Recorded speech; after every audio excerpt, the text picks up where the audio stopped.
Hello. Now we are going to discuss about block ciphers.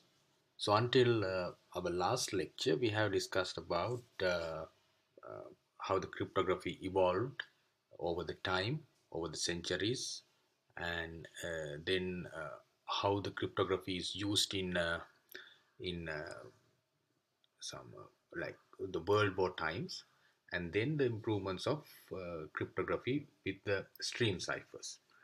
So all the things we have discussed there, uh, the one significant feature we can identify is they all are symmetric key encryption schemes or symmetric ciphers. That means we use the same key for encryption and decryption. So decryption is the uh, reverse of the encryption operation.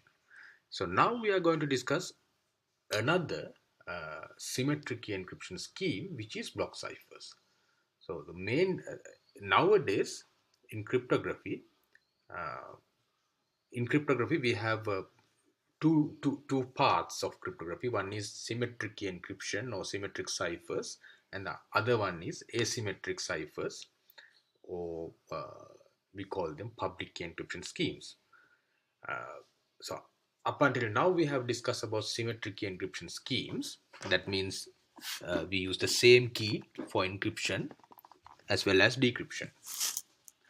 So when we have the stream ciphers, it is a stream cipher is it is a symmetric key encryption scheme, but it operates on bit level.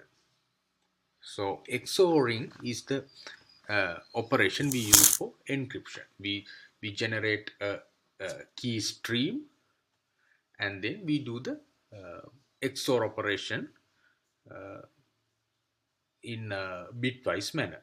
For the decryption, we generate the same key stream and do the XOR operation. Then when we have the block ciphers, there is a significant difference between block ciphers and stream ciphers. First, let's talk about the similarity. Similarity is the same key is used for encryption as well as decryption. That's why both of them are in the category of symmetric key encryption schemes or symmetric key ciphers. But when we have the block ciphers, it has the encryption or the decryption, the operation is done on blockwise manner. So that is the main difference between stream ciphers and block ciphers. So this is block cipher is a symmetric key encryption mechanism, and each block of plain text is encrypted with the same key. So let's I will draw a small diagram here like this. When we have the stream ciphers, it's like we have the bit stream like this, and all the XORing operation is happening on bitwise. So these are let's say bits. That's how the encryption is happening in stream ciphers. When we have the block ciphers, let's say this is the block, this is the entire plain text, but we break it into blocks. So this set is a block. These few bits are a set of blocks, and this set is another block. So encryption is happening on this block itself and on this block likewise, not in bitwise. So that's the main difference between encryption in stream ciphers and block ciphers. So each block of plain text, so the entire thing is the plain text, but we divide it into fixed sized blocks, and blockwise the encryption operation is happening. A block is a set of plain text symbols or of a fixed size. Typical block size for modern block ciphers are between 64 bits to 256 bits. Okay, so now let's talk about the criteria for block cipher design. So in 1940, Claude Shannon discuss two important encryption techniques.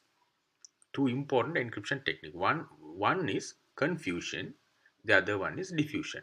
The meaning of confusion is to make the relationship between the key and the ciphertext as complex as possible. So that means, like, let's say, for simple encryption scheme, let's say we multiply each ciphertext, sorry, plain text bit or plain text block into a certain number and get the ciphertext. That kind of a simple encryption scheme. In there, the relationship between the key and the ciphertext is very, very simple. It's like using a key bit, we just uh, multiply the ciphertext bit or ciphertext block. Just one operation, very simple. So not like that. We have to make that relationship or the operation, or what we do with the key, should be as much as complex. So that is confusion, making the thing very, very, very confusing. When you have the ciphertext, you can't easily uh, see a pattern or anything. You know that in our previous lectures we have discussed about how to break the crypto systems, like our traditional crypto systems. We can analyze the histograms, we can analyze anagrams, uh, likewise. So but here, when we have more complex relationship between key and the ciphertext, we cannot use a simple technique like histogram analysis and like things. We can't easily break, or we can't easily find a pattern or the relationship between the ciphertext and the key. And the diffusion is disappear the statistical properties of the plain text across the ciphertext. So that means, as I told you, there are statistical properties, so some character frequencies, for example. So these things, um, we have to hide these statistical properties in ciphertext. Otherwise, analyzing the ciphertext and capturing the uh, statistical properties, we can, there's a possibility to find what the plain text is. So these two concepts, or these two techniques, two ideas are very important in designing ciphers, not only block ciphers, for any cipher. Confusion and diffusion. Hide the statistical properties. In our natural language, our plain language, we have certain statistical properties. We have to hide them. And confusion, that means key and the ciphertext should be related with a very complex, as much as complex way. Okay, so now let's look at a simple thing called product cipher, which is also a kind of a block cipher. Product cipher, a crypto system in which the encryption function is formed by applying several sub encryption functions. Product means like product of something. That means product, that means we apply the things several times, we apply the several things and get the output. That is a product, kind of a multiplication.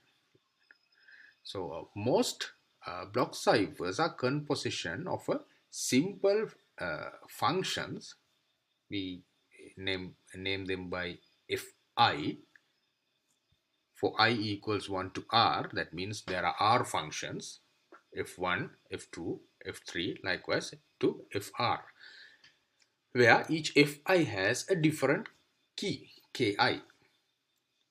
So we apply in this equation, you can see when we have a plain text called p, first we apply sub encryption function f1 for the plain text p and sub key k1, and then we get that product, that output, and apply the sub encryption function f2 for that output and the sub key K2, and then we get the output of that and apply to the next uh, sub encryption function until we get FR, where we get all the outputs, and then for that output we apply FR with the sub key KR.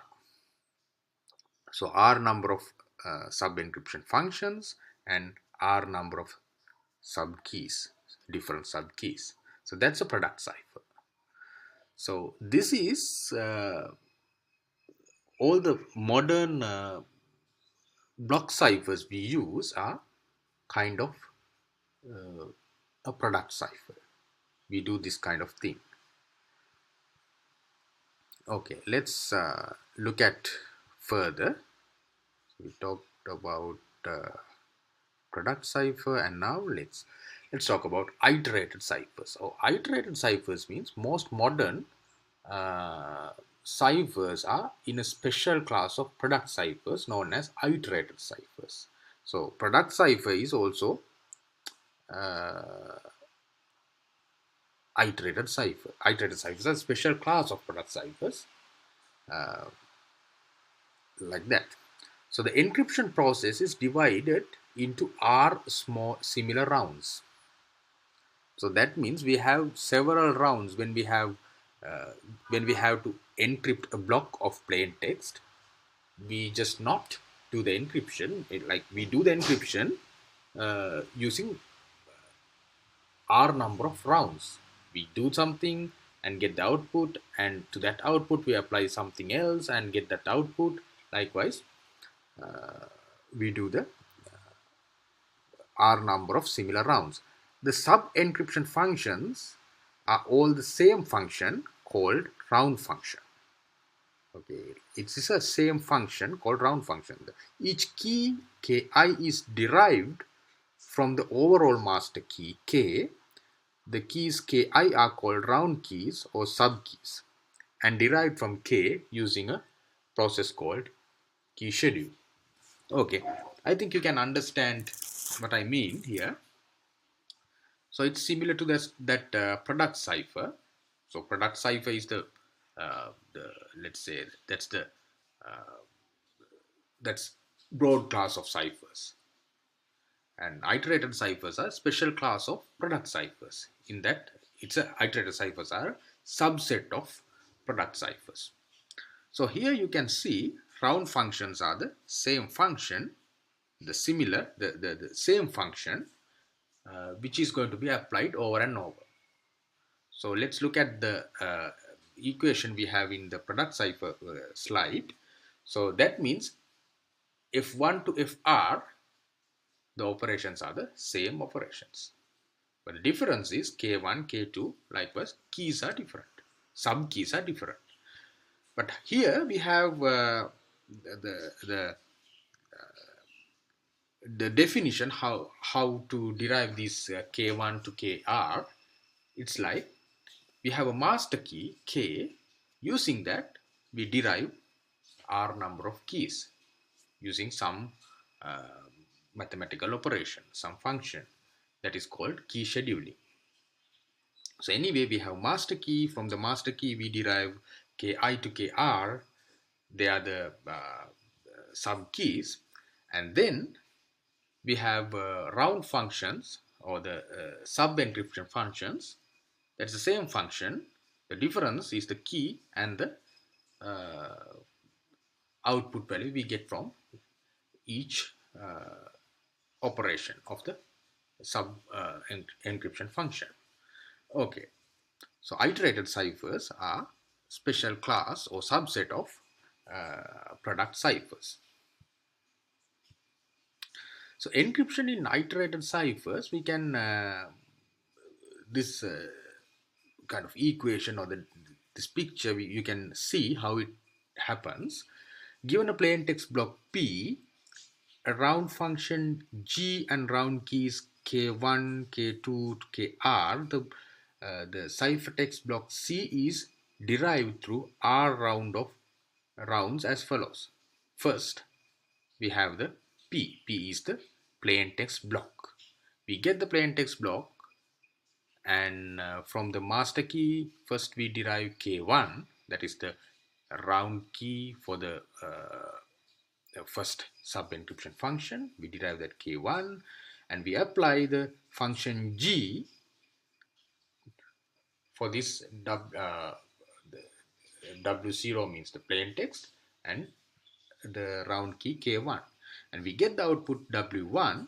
Now we apply the same function G for this W1 to the second sub key we derived from the uh, master key K. Likewise, so when we go to WR, that means we apply the same function G for the previous output, that means WR minus 1, and for the sub key derived from K, which is KR. Now we get this WR as the output of the this encryption scheme. So this is how one block of plain text is going to be encrypted. So let's take a look at our previous slides. Now you can understand these are iterated ciphers. Iterated means the same operation is taking over and over. That means G. So here, when we talk about the general class, the product ciphers, we just talk about there are uh, R number of functions, F1 to FR. So product cipher means output is product of all these functions. Outputs of all these functions will go as the final output of the encryption scheme. But here, when we have the iterated ciphers are, that means we know this, there are no F1 to FR. This is F1 to FR are the same function. That means F1 equals F2 equals F3 equals FR equals F or G, or one function, one operation. But the difference is the K1 to K2 to KR, that means the sub keys derived from the master key, and output from the previous operation is taken as the input to this function. Okay, I think you can understand this concept. What is the nature of product ciphers, and how it is going to be how these iterated ciphers are going to be a subset of product ciphers, and how these iterated ciphers are happening. So you can easily understand product ciphers are kind of a general class of these iterated ciphers. Okay, so this is decryption of iterated ciphers. We just have to reverse these things. That means using the WR as the ciphertext value, we put that, and we use the same key we used for this final encryption round KR, and using that we apply that to WR. We apply the inverse function of G, that means G inverse. Okay, this is just the reverse operation of the encryption. That's how the plain text is ciphertext is going to be decrypted. Okay, now we can take a look at two general block cipher designs. They are types of iteration ciphers. Same what you call same way of operation is happening there, but there are two different general classes or types. One is substitution permutation networks, SPNs. As an example, we can say advanced encryption scheme uses this technique or this way, substitution permutation networks. The other type is fee-style ciphers. Fee-style ciphers, this is, for example, data encryption standard DES cipher is from this category. Before talking about AES and DES, let's look at how these SPNs and freestyle ciphers are working. What are the concepts, or what is the way that they are behaving? Okay, okay. So this is substitution permutation network, SPN. It is iterated cipher. Iterated cipher means we use the same function over and over, and we derive sub keys from a master key, and then we apply the same function on the output of the previous sub encryption function and the corresponding sub key. Okay, the block length n must allow each block to be split into m sub block of length L, so that n equals Lm. That's like when we have a block of plain text, or plain text of length n, we divide into blocks of m blocks of plain text with length L. Two permutations are defined. Okay, first permutation is phi s operations on subblock of size L bits. So first we have the n bit plain text. We divide it into length L blocks. There are m blocks here, and then when we have that L length block, we do the permutation operation. That is normal permutation we learnt in mathematics. The permutation is normally called S blocks, S blocks permutation or substitution block. So what we are doing is we use a table, just a table, a substitution box, and substitute the values of the values in the plain text block with some other values.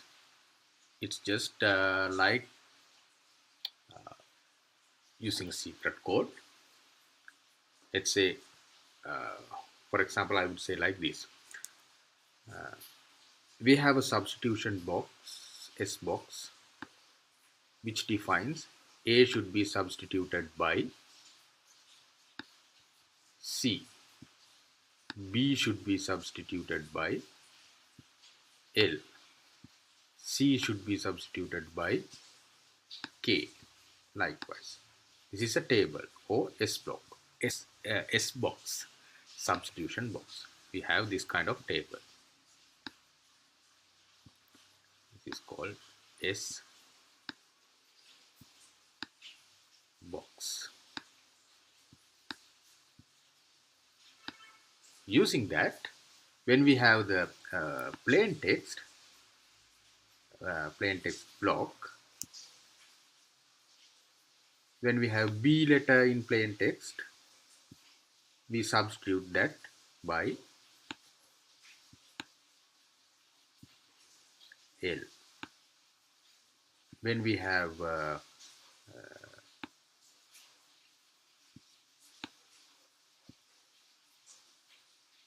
A letter, we substitute that by C. Let's say the plain text block is Baba, BABA. When we have this text, using the substitution box, what we do is we substitute this by LC. B will be substituted by L, A will be substituted by C. So instead of this plain text message, plain text value, which is Baba, we can see LC. We do this substitution first. That is substitution. And then permutation, that swap the input from uh, this block into a way.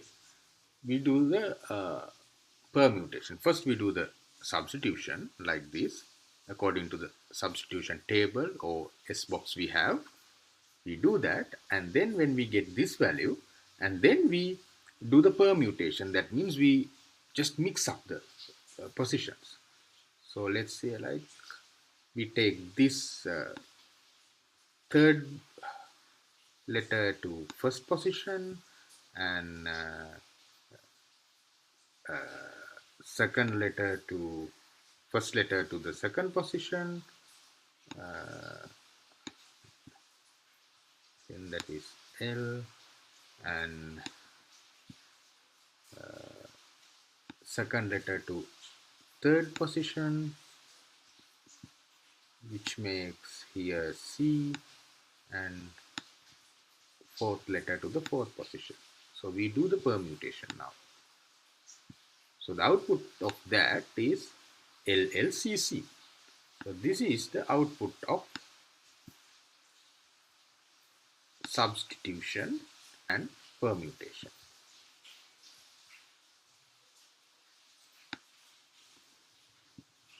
Okay.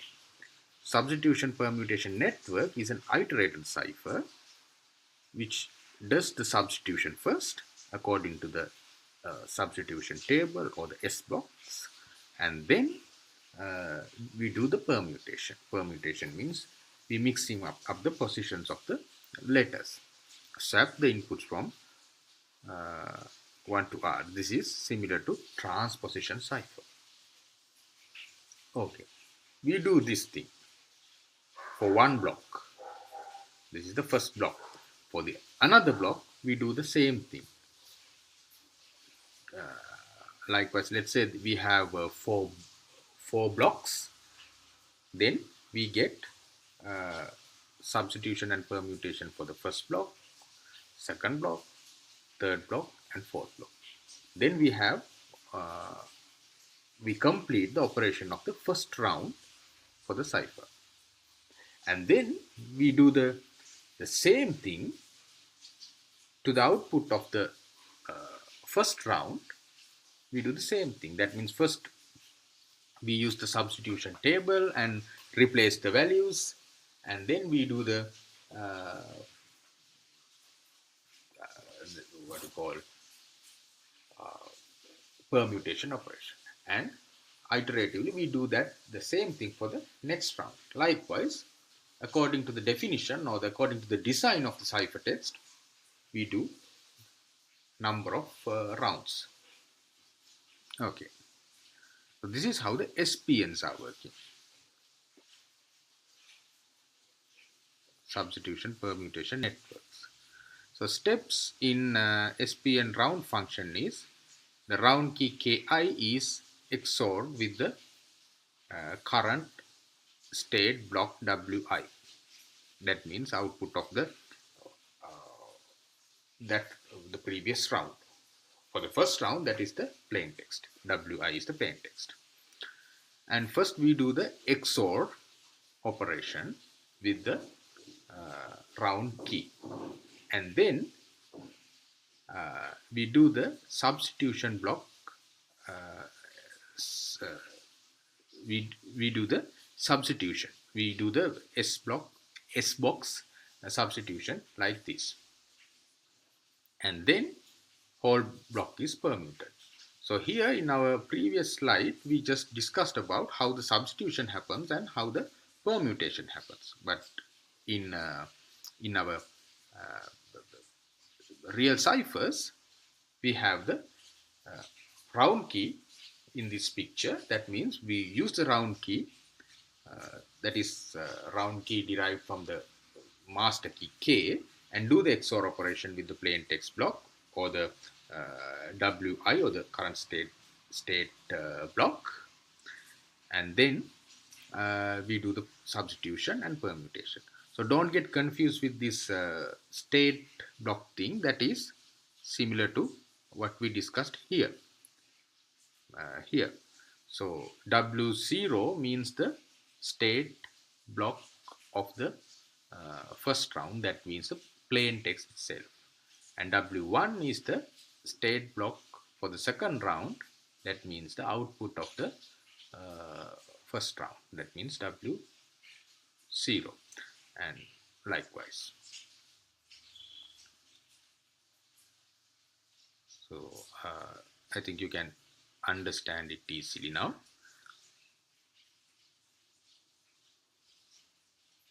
Okay, so this is how the SPN round function is working in our real world ciphers. And the next category is fee-style cipher. Fee-style ciphers designed by Horst Fee-Style of IBM, who influenced the design of DES cipher, or the data encryption standard, which was one of the standard block ciphers we use even today. This is iterated cipher, we know that. And the process is called fee-style network. This is how fee-style networks works. Now you can see it. Split the plain text block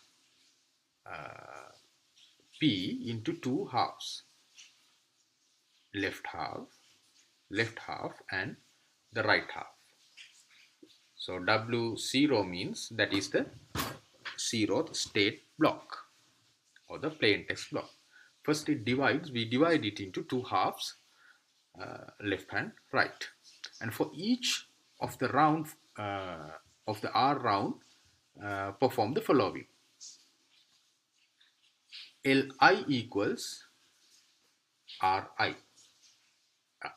minus 1, and Ri equals Li minus 1, that means the output, or the left value of the previous round, previous round, and do the XOR operation with output of the function f over this Ri minus 1 with Ki value. Using this diagram, you can easily understand how it works. I can't explain it without properly drawing. I think you can understand how this thing works, how this network flows. And the ciphertext is C equals WR is defined by after R rounds. So first this is L0. So first this L1 means the left half of the first state vector, or the W1, which is going to be Ri minus 1, that means R0 first, and R1 equals L0 XOR with function of R0 with the first round key we derived from the master key. So likewise.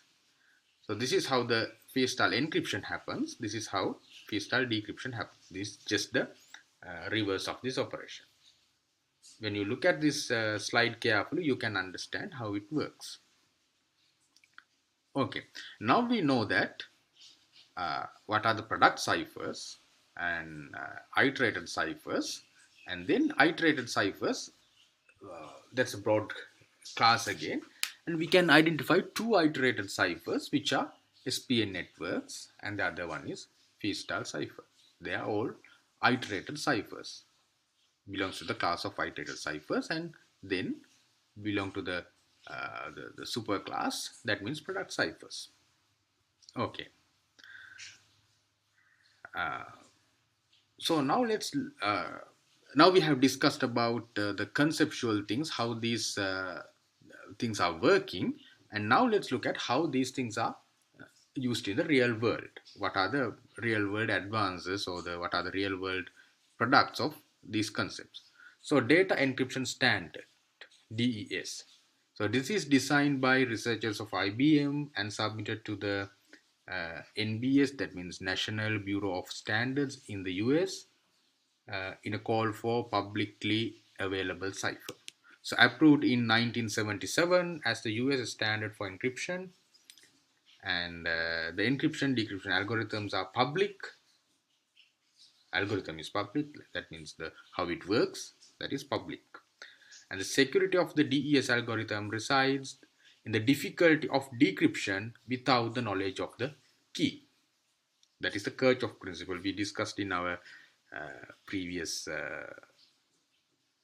lectures, online lectures. Kirchhoff principle says the only thing should be hidden is the key value, not the um, algorithm. DES is a 16 round freestyle cipher with key length 56 bits and data block of 64 bits. So it has 16 rounds, key length is 56 bits, and data block is 64 bits. So that means master key is 56 bits, and using that it will generate 16 uh, sub keys for each round functions, and each sub key will be 64 bits, and data block is 64 bits. We know that here it is mentioned. And first we do the XOR operation with the data block and do the substitution. Sorry, not substitution and permutation here, but it says it will do this freestyle network thing. Okay, and so encryption operation, the 64-bit permutations according to an initial fixed permutation denoted by IP. After the permutation, 16 rounds of freestyle operations are applied denoted by function F, and subkey is used there. After 16 operations, the final fixed inverse permutation denoted by IP inverse is applied. Okay, so this is how this DES operation, or DES encryption scheme works. So I do not expect you to memorize the how this thing works, but try to understand how to understand how the data is going to be flown in this encryption and decryption operation. I'm not going to ask questions about questions on like memorizing the operation. Okay, so this is more explanation about how the DES operation. You can read this slide and understand it. And key scheduling, it is like how to schedule the keys for this thing, for the each round.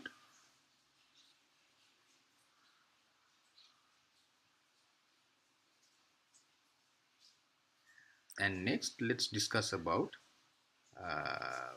some important thing about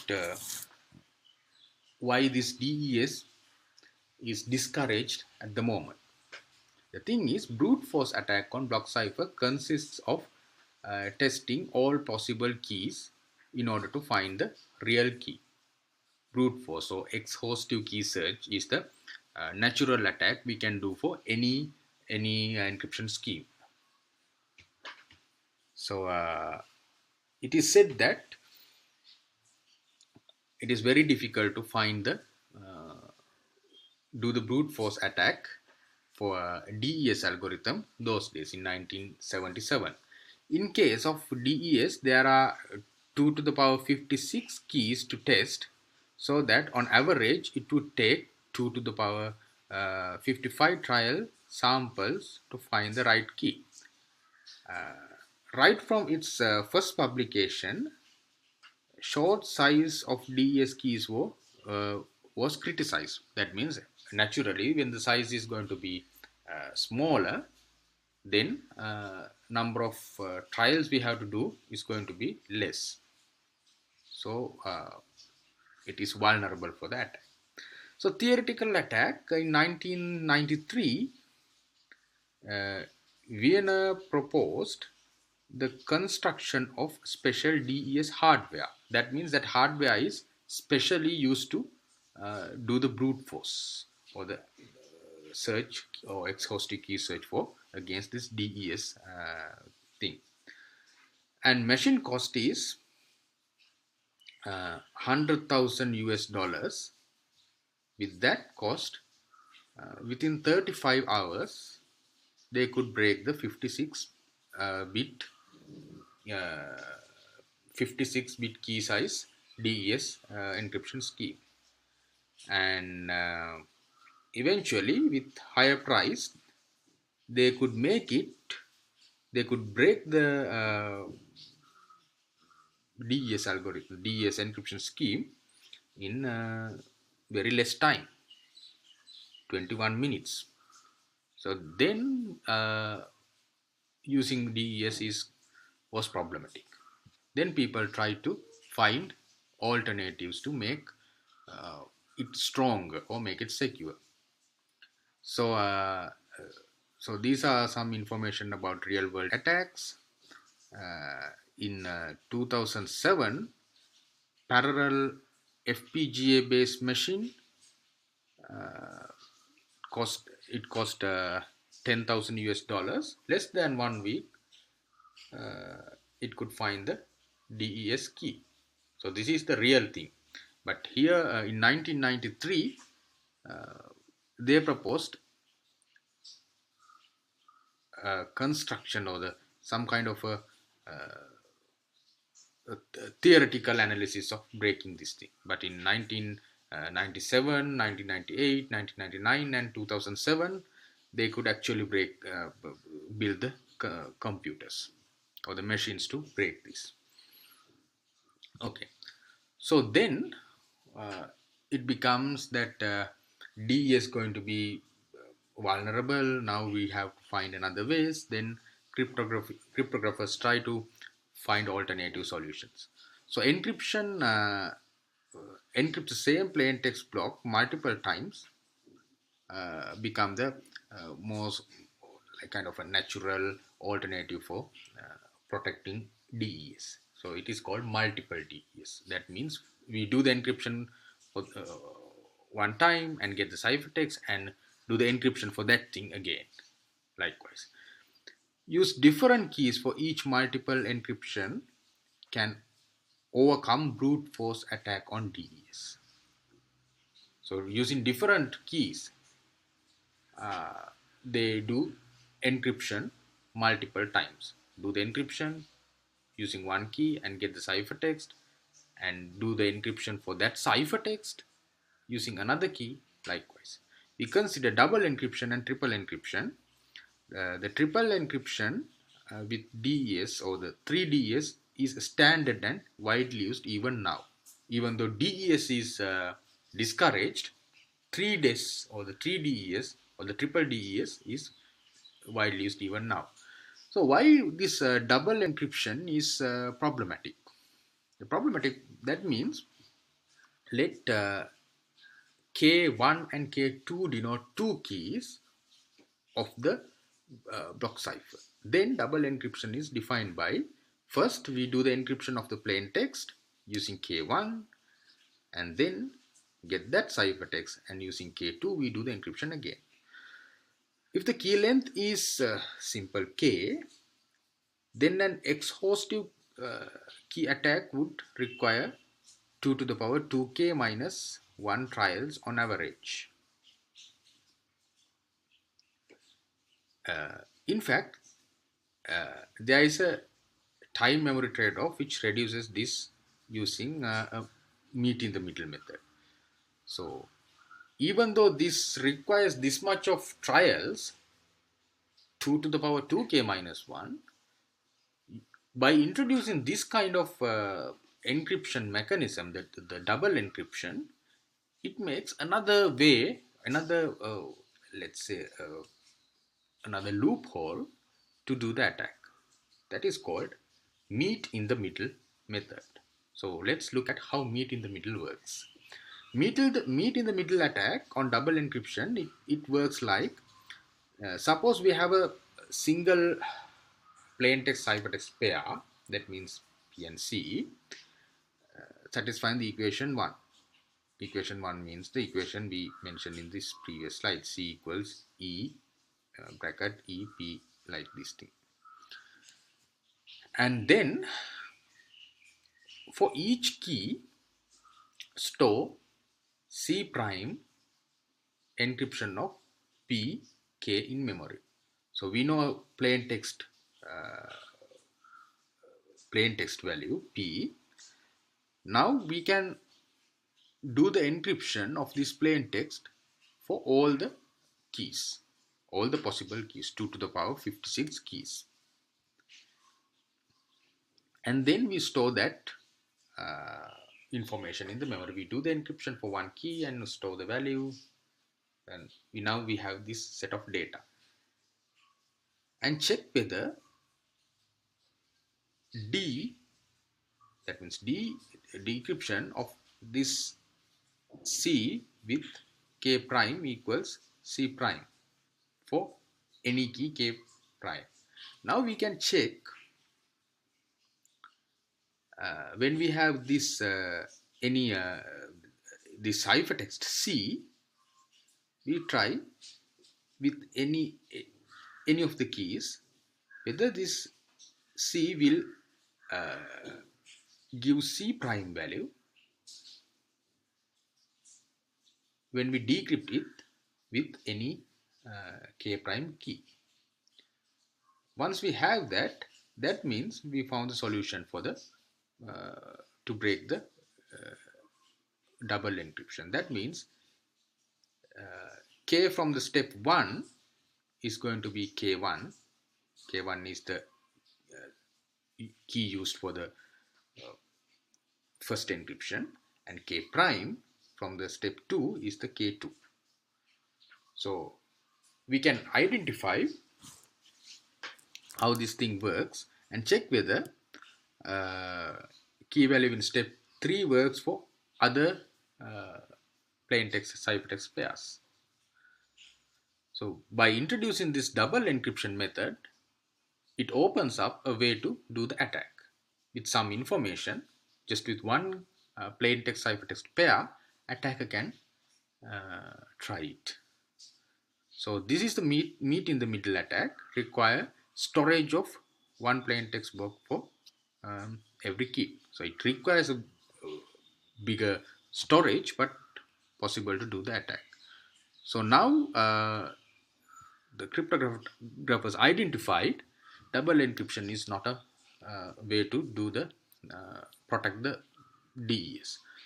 So triple encryption is introduced. So much better security can be provided by using triple encryption. In general, 3 keys are used. Then encryption is defined by first, it encrypts plain text with K1, and then it decrypts that value with K2. It's kind of something like not just encryption, it decrypts, but it maps to a random value again, because random value is going to be encrypted with another key. Ciphertext is going to be decrypted using another key, so it is not going to map with the plain text, and then do the encryption for that output again. So encrypt, decrypt, encrypt is the solution. This secure from the above meet in the middle attack. So meet in the middle attack because of there are encryption and encryption and encryption. There are 2 encryptions. So if we have 3 encryptions, we can do the similar way of meet in the middle attack. But here it is not like that. We have encryption, decryption, encryption. So we can avoid this meet in the middle attack. Okay, so then standardized options of DES. These are some kind of information. In 1993 version of DES standard specifies 3 options. Use 3 independent keys, K1, K2, K3. The most secure use two keys with k1 equals k3 still secure enough. Use one key k1, k2, k3 backward compatible with single key DES. You can understand that. And standard for basic DES is no longer valid. We are not using basic DES now, but we use triple DES or 3DES or TDEA at the moment. Even now we use it.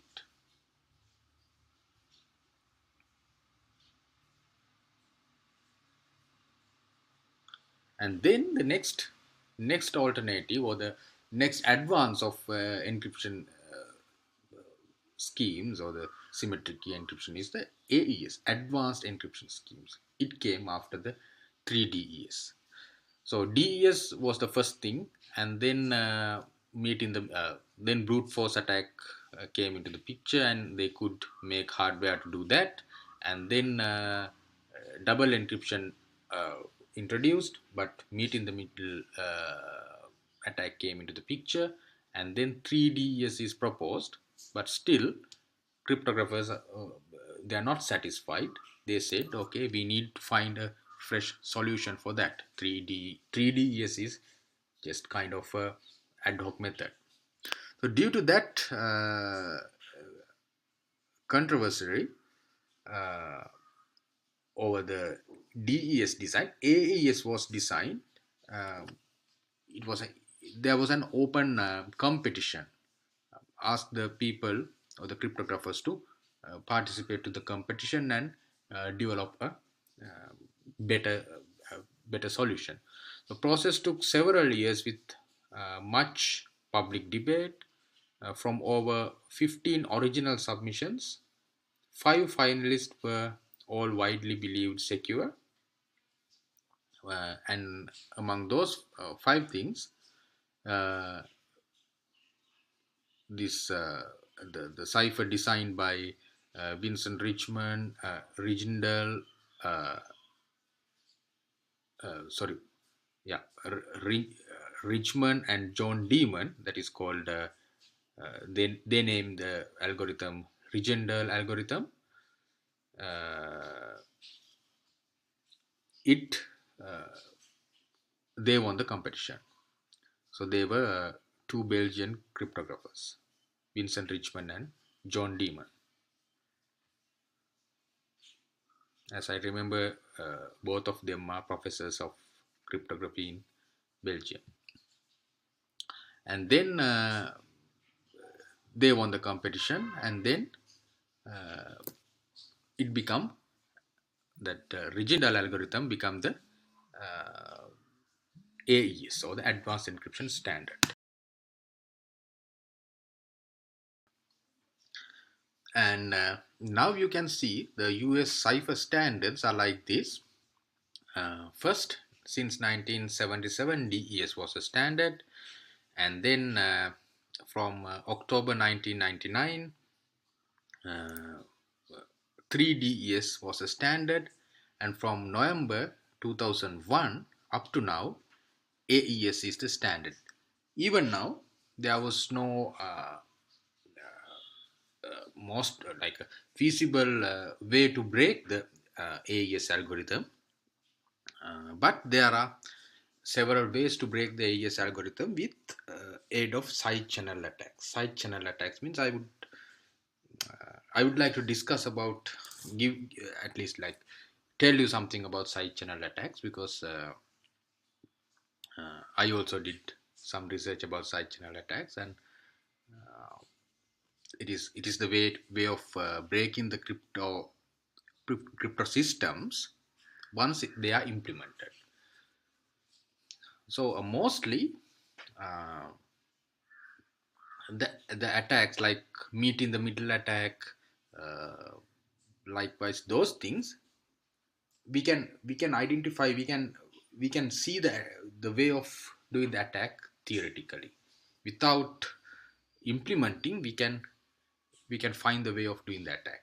But side channel attacks are done on the implementations. That means like once the even though we can't find any ways to break the system in uh, by its design, side channel attacks open up the uh, ways to break the crypto systems when they are implemented. For example, once they are implemented, we can measure the time taken for the encryption, or we can measure the power used by the processors when the encryption is happening, and then we can find some kind of patterns, and then we can identify, okay, the when the bit is going to be changed from 0 to 1, this kind of power consumption is happening, this kind of time consumption is happening. And then likewise, then we can identify, using analyzing that kind of information, we can identify changes in bits, and then we can do some kind of guessing, or likewise we can uh, we can develop a ways to do the attack because of the implementation issues. They are called side channels: time consumption, power consumption, or the because of the limitations of electronics, or sometimes maybe we can analyze the kind of uh, the IR emission, that means heat, and we can identify, okay, now encryption is happening here, that's why the heat is going up, likewise. And also there are something called memory attacks, like let's say once a computer is switched off, things are not going to be erased from the memory at once, so they they stay in the memory for some time. If we can keep the the memory in a very lower temperature, we can keep that even longer. That memory traces, we can keep that even longer. And then if we can get what is the values stays in the memory, then we can again find some ways to do the attack. So they are because of the side channels, the limitations of the electronics, but not the failures or faults in theoretical designs. So for AES, keep in mind uh, there are ways of doing the attack using side channels, but scientists couldn't find any ways to attack the core design of AES algorithm. That's why AES is widely considered as secure and keep as a standard even now. This is kind of a some extra discussion, but if you like, you can read about side channel attacks, um, and and there are other thing called leakage resilient cryptography. That means how to design crypto systems even side channel attacks are available. uh, so like, let's say like even the side channels, or that kind of memory or information leakage is available, how to keep the designs secure. That is the direction of leakage resilient cryptography. uh, so there are so many things. If you like, when you have free time, you can read about these things: side channel attacks, leakage resilient cryptography, how the cryptographic schemes are designed in a way that they are leakage resilient, and maybe you can find uh, uh, ideas for your final year research projects. Okay, they are kind of extra discussions. Okay, so this is the overview of AES. That's a symmetric key block cipher, and 128-bit data block, and 128 or 192 or 256-bit master key is used. And number of rounds can be 10, 12, or 14. So it is said like for 128-bit master key, 10 rounds are recommended. 192 size master key, uh, 12 rounds are recommended, and 14 rounds are recommended for 256 bit master key. So this is byte based, not bit based, and structure is a substitution permutation network. We know that uh, we have the initial key addition, and then number of rounds, and the final round. Number of rounds mean 10, 12, or 14 rounds, and the final round.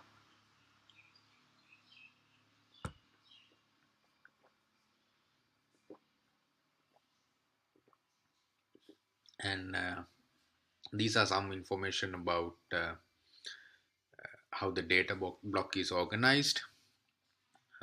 You can read it if you like. And this is how the master key is organized, and this is how the substitution permutation network works.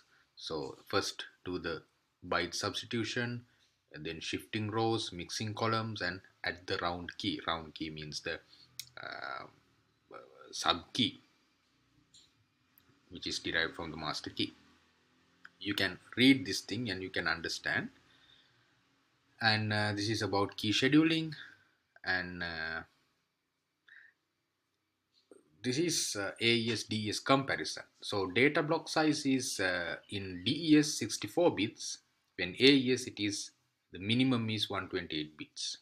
Key size is in DES it is 56 bits. AES can be minimum is 128, maximum is 256. And the design structure, both are iterated ciphers. Okay, but in that iterated cipher category, DES use the Feastyle structure, Feastyle network thing, and AES use the substitution permutation network. That way of doing the encryption, that iteration process is used there, but they belongs to the category of iterated ciphers. So DES is bit based, AES is byte based. Okay. Advantages of AES over DES is AES has a longer key length, that means minimum is 128 bits, longer data block, and speed is substantially faster in both hardware and software. So that's why AES is used for our real internet communications. So the data, like when we have HTTPS, that means we use AES algorithm, or perhaps we use 3DES, but most of the time we use AES algorithm for our data encryption in our day-to-day internet communications.